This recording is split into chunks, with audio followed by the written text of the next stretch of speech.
Hello மக்களே! ஐயனார் துணை அடுத்து என்ன நடக்க போகுதுன்றதை இந்த ஒரு வீடியோவில் ஒரு குட்டி பிரமாவாக பார்க்கலாம். அதுக்கு முன்னாடி நீங்கள் நம்மளோட சேனலுக்கு இதான் ஃபஸ்ட் டைம் வரதா இருந்தால் நம்மளோட சேனலை நீங்கள் சப்ஸ்கிரைப் பண்ணிக்கோங்க. பக்கத்தில் பெல் ஐக்கானையும் கிளிக் பண்ணிக்கோங்க.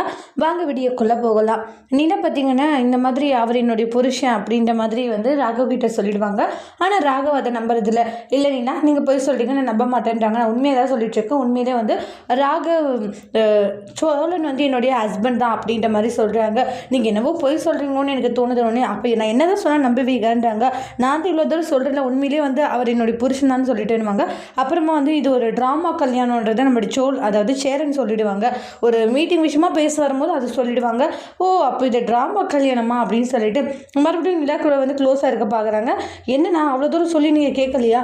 இல்லை இது ட்ராமா கல்யாணன்ற மாதிரி சொன்னாங்க சேரன்றவங்க அப்படின்னுவாங்க. கேட்டுட்டு ஷாக் ஆகுறாங்க. நிலா எனக்கு ஒன்று ரொம்ப பிடிச்சிருக்குன்னுவாங்க. நிலா ரொம்ப கோவத்தோடு வீட்டுக்கு போகிறாங்க. வீட்டுக்கு போயிட்டு உங்களுக்கு கொஞ்சம் கூட மனசாட்சி இல்லையா? எதுக்காக இப்படி நடந்துக்கிறீங்க? உங்களால் எனக்கு மேலும் மேலும் பிரச்சனை தான் அதிகமாகுது அப்படின்றத சொல்லிட்டு பயங்கரமாக சண்டை போட்டுக்கிட்டு இருக்காங்க. ஒழுங்காக எப்படி இருக்குமோ அப்படி இருங்க, அதை விட்டுட்டு சும்மா அனாவசியமாக இந்த மாதிரி பண்ணிட்டு இருக்காதீங்க அப்படின்றத சொல்லிட்டு கண்ணை பின்னா திட்டிட்டு இருக்காங்க. அந்த மாதிரி நிலா பேசுறதை பார்த்து சோழன் ஃபீல் ஆகுறாங்க. அதோட இந்த பிரம முடிச்சிருக்காங்க. தேங்க்யூ.